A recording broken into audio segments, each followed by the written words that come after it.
অগ্নিকাণ্ডের ঘটনায় 18টি পরিবার একেবারেই অনেকটাই নিঃস্ব প্রায় বলা চলে এবং সেটি আসলে এখানকার যারা বাসিন্দারা আছেন তারা দেখেছেন।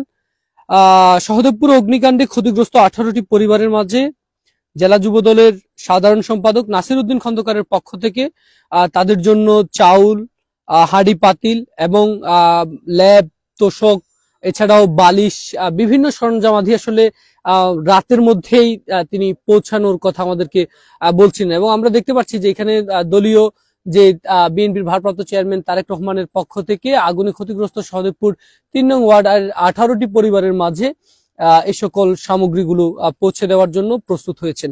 আমরা দেখতে পাচ্ছি যে একদম দলীয় নেতাকর্মীরা যারা আছেন তাদেরকে তাৎক্ষণিক নির্দেশনায় কিন্তু 18টি পরিবারের জন্যই একদম পর্যাপ্ত পরিমাণে যেসবগুলো তাদের প্রাথমিকভাবে যে সকল সরঞ্জামাদিগুলোর প্রয়োজন আছে সেগুলো পৌঁছে দিয়েছেন। এছাড়াও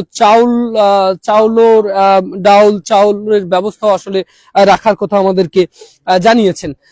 আমরা এর আগে দেখছিলাম যে অগ্নিকাণ্ডের ঘটনাটি ঘটেছে, হঠাৎ করে অগ্নিকাণ্ডের ঘটনায় কিন্তু একেবারে পুরো 18টি পরিবার এখানকার অনেকটাই খোলা আকাশের নিচে তারা বসবাস করতে বাধ্য হচ্ছেন। এই শীতের কনকনে রাতে সকলে আসলে অগ্নিকাণ্ডের খবর জানলেও তাদের সেই পরিবারগুলোর পাশে এসে আসার খবর হয়তো অনেকেই এসেছেন, তবে আমরা আসলে প্রথম দেখতে পেলাম এবং আমরা বিশ্বাস করি যে তাদের পাশে, ক্ষতিগ্রস্ত পরিবারগুলোর পাশে আরো যারা মানবিক বিভিন্ন সংগঠনগুলো এগিয়ে আসবে, আমরা সেই প্রত্যাশা তো অবশ্যই রাখতে পারি।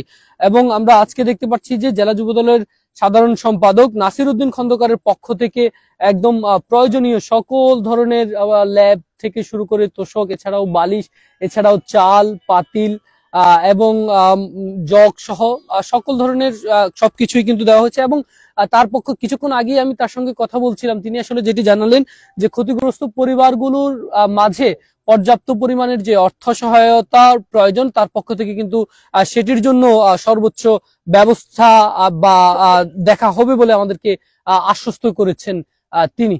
এবং আমরা দেখতে পাচ্ছি যে আজকে দলীয় নেতাকর্মী যারা আছেন তারা সে সকল কর্মকাণ্ডগুলো তারা পরিচালনা করছেন এবং 18টি পরিবারের মাঝে একে একে তালিকাভুক্ত করে সবকিছুই দিয়ে দিচ্ছেন। আমি যদি বলি একদম এই স্থানটিতে কিন্তু একটি বসত ভিটা ছিল এবং এর পাশেও কিন্তু অনেকগুলো বসত ভিটা ছিল এবং অনেকটাই এই 18টি পরিবার অনেকটাই নিঃস্ব এবং খোলা আকাশের নিচে আসলে তাদের এখন থাকতে হচ্ছে। সেক্ষেত্রেই এমন উদ্যোগটি, শীতের রাতের এমন উদ্যোগটি অবশ্যই প্রশংসার দাবিদার তো হতেই পারে। এবং আমরা দেখতে পাচ্ছিলাম যে দলীয় নেতাকর্মীদেরকে সাথে সাথে নির্দেশ দেওয়ার পর থেকে প্রত্যেকের জন্য আলাদা আলাদা করে কিন্তু যে সকল প্রয়োজনীয় জিনিসপত্র, যেগুলো জরুরি ভিত্তিতে প্রয়োজন, সে সকল জিনিসপত্রগুলো কিন্তু তাদের জন্য পাঠানো হয়েছে। পুরো এরিয়াটি যদি একটু দেখানোর চেষ্টা করি তাহলে এই স্থানটিতে কিন্তু গতকালকেই বসত ভিটা ছিল। তারা আসলে অগ্নিকাণ্ডের ঘটনার পর এরপরে তারা খোলা আকাশের নিচে অনেকটাই মানবেতর জীবন যাপন করছেন এবং এখানে যারা বসবাস করতেন প্রত্যেকেই কিন্তু খেটে খাওয়া মানুষ ছিলেন, অর্থাৎ খেটে খাওয়া মানুষ ছিলেন। তাদের আসলে অবশিষ্ট বলে কোনো কিছুই শেষ পর্যন্ত নেই।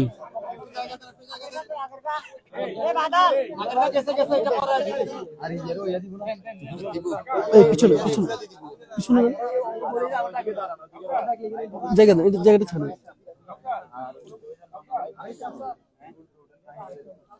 এই জায়গা পাচ্ছিলাম দেখতেছি।